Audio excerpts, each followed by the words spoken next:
Hello everyone, এই ভিডিওতে আমরা হিস্টোগ্রাম রিলেটেড ম্যাথমেটিক্স সলভ করব। Histogram equalisation, cumulative distribution function, global and local method নিয়ে ডিসকাস করব। ফার্স্ট অফ অল আমাদের হিস্টোগ্রামের কোর ম্যাথমেটিক্যাল ডেফিনিশনটা দেখে নিয়ে যাক। আমরা জানি র হিস্টোগ্রামের ডেফিনিশন আমরা এইভাবে লিখতে পারি, H of R K, histogram of R K is equal to হচ্ছে এন কে, ঠিক আছে। এরপরে প্রবাবিলিটি অফ আর কে, একটা নির্দিষ্ট ইন্টেন্সিটি ভ্যালু এর প্রবাবিলিটি কত ওই ইমেজের মধ্যে সেটা আমরা কিভাবে ক্যালকুলেট করতে পারি।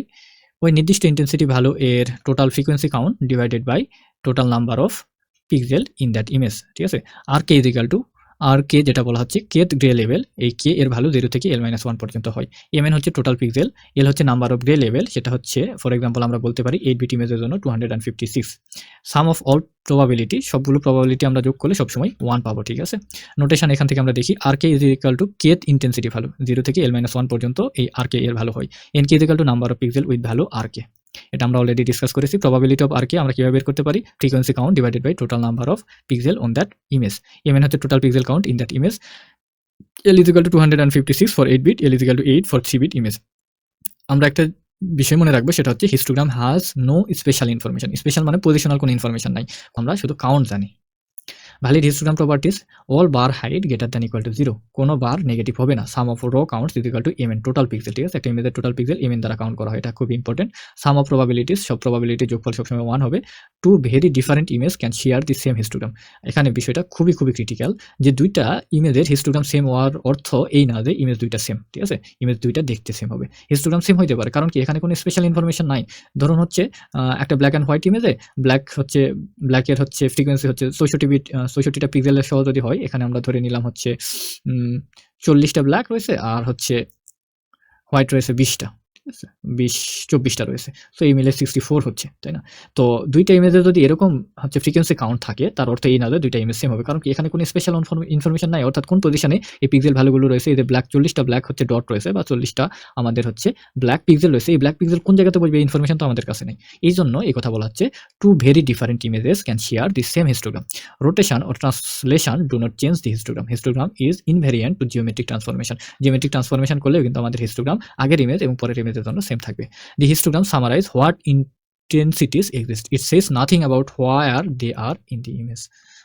ওকে, হিস্টোগ্রাম ইকুয়ালাইজেশন আমাদের খুবই ইম্পর্টেন্ট। আমরা জানি লো কন্ট্রাস্ট ইমেজের ক্ষেত্রে আমাদের এটা একদম কনজাস্টেড অবস্থায় থাকে। দেখুন 0 পিক্সেল ভ্যালু এখানে হচ্ছে দেখা যাচ্ছে না, 0 পিক্সেল ভ্যালু, তার ফ্রিকোয়েন্সি হচ্ছে 12, ঠিক আছে। তারপর এটা 10, 8, 6 এভাবে আমাদের চলে গেছে। Most pixels in low intensity range, that means এটা হচ্ছে ডার্ক ইমেজ অর ডাল ইমেজ, ঠিক আছে। আচ্ছা, আফটার আমরা যখন ইকুয়ালাইজ করব, হাই কন্ট্রাস্টেড করব, সেক্ষেত্রে আমাদের পিক্সেল স্ট্রেটটা ইউনিফর্ম হবে, ঠিক আছে। পিক্সেল স্ট্রেট ইউনিফর্ম হবে অর্থ হচ্ছে প্রত্যেক পিক্সেল ইন্টেন্সিটি লেভেলে আমাদের ফ্রিকোয়েন্সি কাউন্ট অলমোস্ট ইউনিফর্ম হবে, সবগুলাতে 3 হয়ে গেছে, ঠিক আছে। এটা জাস্ট একটা এক্সাম্পল। তাহলে এই যে আমাদের হিস্টোগ্রাম ইকুয়ালাইজেশন, লো কন্ট্রাস্ট ইমেজকে হাই কন্ট্রাস্ট করার আমাদের পারপাসটা কি, আমরা অ্যাপ্লিকেশন কোথায় করব। For example x ray MRI contrast image, satellite photocopy, স্যাটেলাইটের ইমেজ লো কন্ট্রাস্ট ইমেজ হইতে পারে। তারপরে লো লাইট ক্যামেরাস রয়েছে, লো ইন্টেন্সিটি ইমেজে বা লো লাইটে আমাদের ছবিটা উঠানো হয়, তারপরে সেটাকে হাই কন্ট্রাস্ট ইমেজে কনভার্ট করা হয়, তাই না। তারপরে automated photocopy or photography app রয়েছে, এক্সেট্রা। কি প্রপার্টিস কি বলছে, the transformation T of R in monotonically increasing, it never decrease as R increase, output always স্টেজ ইন 0 থেকে l-1। হিস্টোগ্রাম ইকুয়ালাইজেশন, এখন আমরা ম্যাথমেটিক্যাল ফর্মুলাটা দেখে নিই হিস্টোগ্রাম ইকুয়ালাইজেশন কিভাবে করতে হয়, এরপর আমরা অ্যালগোরিদমটা দেখব। ট্রান্সফরমেশন ফাংশন যদি টি অফ আর কে দ্বারা ডিনোট করা হয়, সেক্ষেত্রে আমরা বলতে পারি এস কে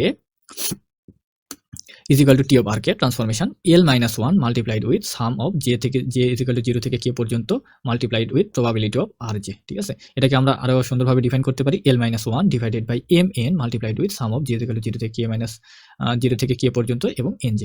এখন কিউমুলেটিভ ডিস্ট্রিবিউশন ফাংশন, এটা কি বোঝায়, cumulative distribution function is equal to summation of j is equal to 0 থেকে k পর্যন্ত probability of rj। sk is equal to l-1 multiplied with cumulative distribution function, ঠিক আছে। এটা হচ্ছে রাউন্ডেড টু নিয়ারেস্ট ইন্টিজার। এখন অ্যালগোরিদমটা আমরা দেখি, আমরা কিভাবে হিস্টোগ্রাম ইকুয়ালাইজেশন করব, খুবই ইম্পর্টেন্ট, একটু মনোযোগ দিবেন। ফার্স্ট অফ অল আমাদের প্রবাবিলিটি অফ আর কে বের করতে হবে, প্রত্যেকটা আর কে এর প্রবাবিলিটি বের করতে হবে, ঠিক আছে। এটা কিভাবে বের করব, তার হচ্ছে ফ্রিকোয়েন্সি দ্বারা টোটাল নাম্বার অফ যে আমাদের হচ্ছে পিক্সেল রয়েছে একটা ইমেজের, সেটা দ্বারা ভাগ করব, ঠিক আছে। তারপরে আমরা কিউমুলেটিভ ডিস্ট্রিবিউশন ফাংশন বের করব, খুবই সহজ, এটা আমরা একদম প্রাইমারি থেকে কিউমুলেটিভ ডিস্ট্রিবিউশন ফাংশন করে আসছি। এটা হচ্ছে ধারাবাহিক যোগ, ঠিক আছে। আগেরটা ফ্রিকোয়েন্সি ধরুন হচ্ছে 20 আছে, পরেরটা ফ্রিকোয়েন্সি হচ্ছে 30 আছে, তাহলে কিউমুলেটিভ ডিস্ট্রিবিউশন ফাংশন প্রথমটার জন্য 20 হবে, পরেরটার জন্য 30, 20, 50 হবে, এভাবে চলতে থাকবে। ঠিক আছে, এই জিনিসটাই আসলে এখানে বলতেছে। আমরা এক্সাম্পল দেখলে বিষয়গুলো ক্লিয়ার করতে পারবো। কিউমুলেটিভ ডিস্ট্রিবিউশন ফাংশন কিভাবে কাজ করে দেখুন, প্রবাবিলিটি অফ 0, প্রবাবিলিটি অফ 1, তারপরে প্রবাবিলিটি অফ k, এগুলো সবগুলো আমরা যোগ করতেছি। ঠিক আছে, স্কেলিং করবো। স্কেলিং আমরা কিভাবে করবো, রাউন্ড ফাংশন ইউজ করবো। ঠিক আছে, l-1 মাল্টিপ্লাইড উইথ CDF। তাহলে একটা আমাদের টেবিলে বা একটা কলামে আমরা l-1 মাল্টিপ্লাইড উইথ CDF করবো, তারপরে সেটাকে রাউন্ড করবো।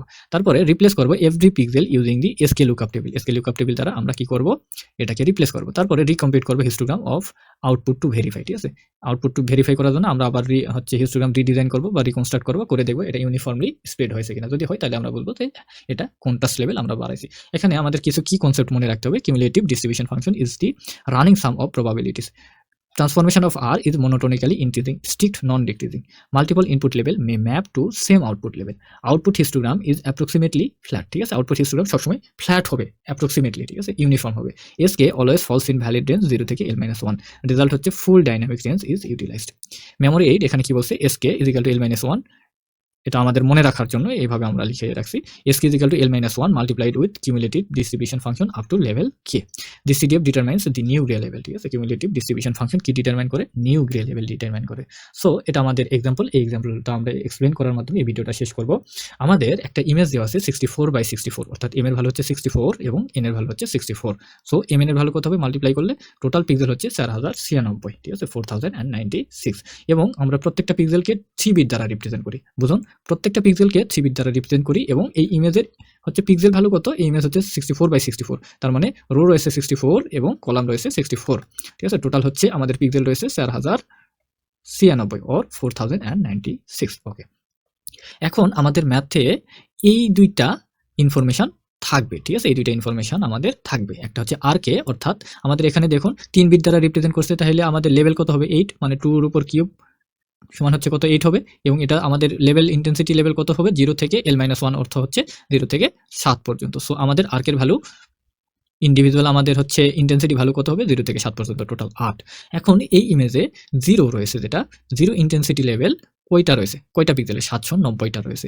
1 রয়েছে 1023, 2 রয়েছে 850, 3 রয়েছে 656, 4 রয়েছে 329, 5 রয়েছে 245, 6 রয়েছে 122, 7 রয়েছে 81। টোটাল আমরা যদি সাম আপ করি তাহলে আমাদের হবে কত, 4096। ওকে, তারপরে আমাদের কি করতে হবে, ফার্স্ট স্টেপে প্রবাবিলিটি বের করতে হবে। আমরা প্রবাবিলিটি বের করব কিভাবে, প্রবাবিলিটি অফ আর কে, আর এখানে এটার জন্য আমাদের প্রবাবিলিটি অফ 0 কত হবে, 0 হবে এন কে অর্থ হচ্ছে 790 ডিভাইডেড বাই mn অর্থ হচ্ছে total number of pixel. So আমরা ভাগ করবো কত, 4096 দ্বারা। আমরা যদি ভাগ করি, একটু দেখি, এক সেকেন্ড, আমাদের কত আছে, 790 ডিভাইডেড বাই 4096। আমরা যদি ভাগ করি তাহলে দেখতে পাচ্ছি 0.19287 রয়েছে। সো আমরা এটাকে একটু রাউন্ড করে 0.1929 নিয়েছি। সো এভাবে আমরা ক্যালকুলেট করবো, 1023 ডিভাইডেড বাই হচ্ছে কত, 4096। আমরা এভাবে কি করব, প্রবাবিলিটি সবগুলার বের করে নিব। ঠিক আছে, এরপরে আমরা কিউমুলেটিভ ডিস্ট্রিবিউশন ফাংশন বের করব। সো কিভাবে বের করব, ফার্স্টের জন্য 0.1929। ওকে, সেকেন্ডটার জন্য কি করতে হবে, 0.1929 প্লাস 0.2498, আমাদের কত হবে, 0.4426 হবে। তারপরে এটার কিউমুলেটিভ ডিস্ট্রিবিউশন ফাংশন কিভাবে বের করব, এটার সাথে এটা যোগ করব, 0.4426 প্লাস 0.2075, সাম আপ করলে 0.6501 হবে। তারপরে এটার কিউমুলেটিভ ডিস্ট্রিবিউশন ফাংশন বের করব, এইটা আর এইটার যোগফল দিয়ে। ঠিক আছে, তারপরে এটার কিউমুলেটিভ ডিস্ট্রিবিউশন ফাংশন এটার জন্য বের করার জন্য আমরা কি করব, এইটা আর এইটা সাম আপ করব। এভাবে সাম আপ করে আমরা দেখব এখানে এক্স্যাক্টলি আমাদের কত আসবে, 1 আসবে। ঠিক আছে, এখানে কত আসবে, 1 আসবে। সবসময় আমাদের মানে প্রবাবিলিটির যোগফল কত হবে, 1 হবে। ওকে, নেক্সট স্টেপে আমরা কি করব, এসকে বের করব। ঠিক আছে, এসকে বের করার উপায় কি, আমাদের কি বের করতে হবে, l-1, আমাদের ফর্মুলা কি ছিল, multiplied with cumulative distribution function, CDF ছিল। ঠিক আছে, তাহলে দেখুন এখানে এসকে কত আছে, 7, এসকের জন্য 7 মাল্টিপ্লাইড উইথ 0.1929, আমাদের কত আসে, 1.350।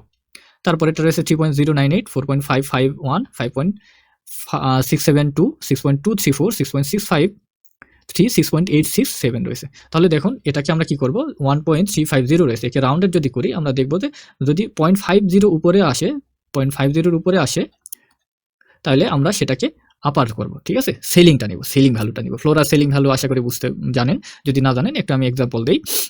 ধরুন 3.29 রয়েছে। ঠিক আছে, 3.29 কে আমরা ফ্লোর করতেছি, ফ্লোর মানে কি মেঝে, নিচের দিকে, তাহলে 3.29 কে আমরা ফ্লোর ভ্যালু করলে 3 আসবে।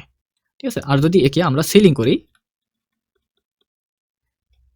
ওর সেল ভ্যালু যদি নেই 3.29, সেক্ষেত্রে এটা আসবে কত 4, মানে উপরের দিকে সিলিং। এই তো সিলিং বোঝেন তো, সিলিং ফ্যান, সেই সিলিং এর কথা বলা হচ্ছে। তাহলে এখানে দেখুন, যদি থ্রেশহোল্ডটা আমাদের 0.50 হয়, 0.50 এর উপরে যদি হয়, সেক্ষেত্রে আমরা কি নিব, সিলিং ভ্যালুটা নিব। যদি 0.50 এর নিচে কোনো ভগ্নাংশ মান হয়, সেক্ষেত্রে আমরা ফ্লোর ভ্যালুটা নিব। দেখুন 1.350 রয়েছে, তাহলে 1.350 মানে 1.50 এর কম, সেক্ষেত্রে আমরা কি করেছি, 1 নিয়েছি, রাউন্ডেড করেছি, ঠিক আছে। 3.098 আমরা কত নিয়েছি, 3। 4.551 আমরা 5 নিয়েছি, কাছাকাছি তো, আমরা 5 নিয়েছি। 5.672 আমরা কি করেছি, এখানে সিলিং ভ্যালুটা নিয়েছি 6। 6.234 এটাও আমরা 6 নিয়েছি। 6.653 এটা আমরা কই নিয়েছি, 7 নিয়েছি। 6.682 6.862 তাই না, 862 আমরা 7 নিয়েছি, আর 7 এর জন্য তো 7 হয়েছে। তাহলে এটা আমাদের নতুন ডিস্ট্রিবিউশন ফাংশন, ঠিক আছে, এটা আমাদের কি নতুন ডিস্ট্রিবিউশন ফাংশন। ওকে, এরপরে আমরা ম্যাপিং করব, ঠিক আছে। এসকে রাউন্ডেড হয়েছে, এটা থেকে আমরা ম্যাপিং করব। দেখুন 0 যেটা আছে, 0 আমাদের কিসে কনভার্ট হয়ে গেছে, 1 এ কনভার্ট হয়ে গেছে। 1 কিসে কনভার্ট হয়েছে দেখুন তো, ওকে দুঃখিত, এখানে দেখুন 1 কিসে কনভার্ট হয়েছে, 3 তে কনভার্ট হয়েছে। দেখুন এই যে আমাদের আগে ভ্যালু কত ছিল 1, সেটা হয়ে গেছে কত 3। তারপরে 2 কিসে কনভার্ট হয়ে গেছে দেখুন তো, 2, এই 2 কিসে কনভার্ট হয়েছে, 5 এ, ঠিক আছে। 3 কিসে কনভার্ট হয়েছে, 6 এ। তারপরে 4 কিসে কনভার্ট হয়েছে, 6 এ। 5 কিসে কনভার্ট হয়েছে, 7 এ। 6 কিসে কনভার্ট হয়েছে, 7 এ। 7 কিসে কনভার্ট হয়েছে, 7 এ। ওকে, এখন দেখুন 0 কনভার্ট হয়ে গেছে 1 এ, তাই না। 0 কিসে কনভার্ট হয়েছে, 1 এ। তাহলে আমাদের লেভেল কত, আর্কের লেভেল কত, 0 আর 1 দুইটা মিলে একটা হয়ে গেছে, তাই না। 1 তো 1 এ আছে, 1 কিসে কনভার্ট হয়েছে, 3 তে কনভার্ট হয়েছে। 0 কিসে কনভার্ট হয়েছে, 1 এ কনভার্ট হয়েছে, তাই না। 1 কিসে কনভার্ট হয়েছে, 3 তে। ওকে, তাহলে আমাদের নতুন এনকে এর ভ্যালু পাওয়া যাবে না, 0 কিসে কনভার্ট হয়ে গেছে, 1 এ। তাহলে এটা আমাদের 1 ভ্যালু হবে, তাই না। আচ্ছা, এরপরে কি বলছে দেখুন, every pixel in the original image is replaced by its mapped SK value. The output image has improved contrast across the full 0 থেকে 7 range. Okay, so that's it for this video. আশা করি এই এক্সাম্পলটা আপনাদের ক্লিয়ার হয়েছে।